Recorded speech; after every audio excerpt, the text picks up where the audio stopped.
Good morning, everybody. It's Eric from the Reptile Room. I'm fresh out of ideas of what to post today, so we're just going to look at some of my favorite snakes. And we'll start with Juniper. This is one of our Tyus mucosa rat snakes. You've seen Mr. Gunmetal already. She's a lot darker than he is. Incidentally, she's also a lot crankier and a little bit smaller. She's a bit of a toothy girl, but I love these species.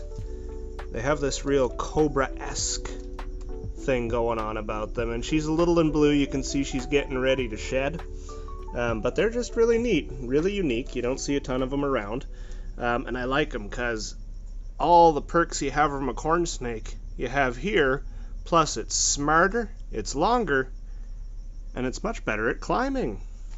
Ain't that right, Missy? Let's go back home.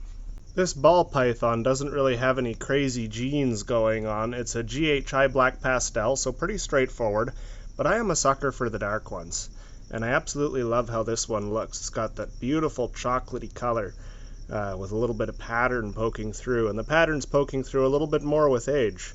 And this pretty lady here is the inverse of that. Now, she's not a ball python, she's a boa imperator, but she's what we call a moon glow. This is a hypoanathoristic albino boa, so snow plus hypo in there, and it just makes for a really striking, beautiful white and somewhat pearlescent snake with a little bit of poop on its face. Here's another one that I just adore. This is an Amazon tree boa, big long shoelace of a snake. He's upside down in his hide because his hide hangs from the ceiling. We call it a sky hide.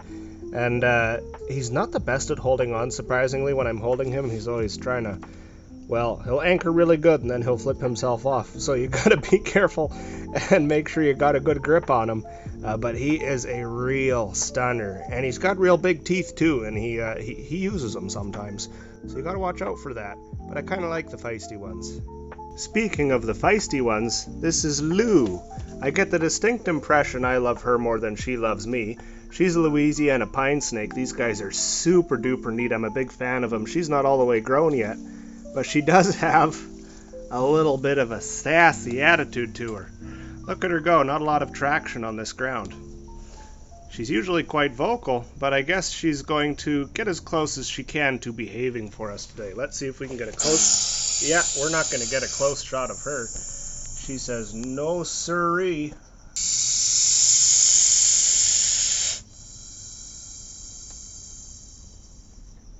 Look at that stance.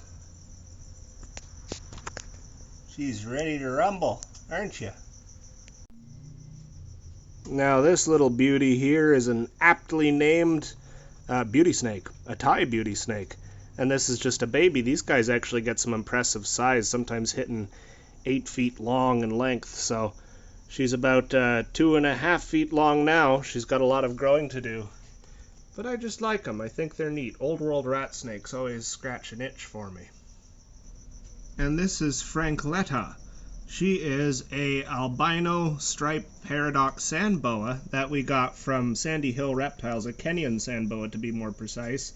And I just think she's cute. Look at those button eyes. There's not a lot going on up there. There's just a couple of brain cells, and they're competing for the bronze trophy. And this is Dairy Product. I absolutely love this little fella. He's a Plains hognose snake, a super arctic, and he is on the move. He's got a real stormtrooper look to him. This is our Malagasy cat-eyed snake. These are another funny little guy. They've got a real sort of tree viper look to them. They can really flatten out their heads to make it look like they got big venom glands in there. When in fact they don't. They just have tiny, they're rear fang venomous, but it's incredibly mild. Of no concern to me. But yeah, this one might have not even the 2 brain cells. There's just one, and it's bouncing back and forth between the corners of his mind like a Windows screensaver. But he's cute. And there's many more where those came from, but we're on a bit of a time crunch today, so that's where we're going to leave it. Let me know which snake was your favorite in the comments below, and we'll check out more at a later date.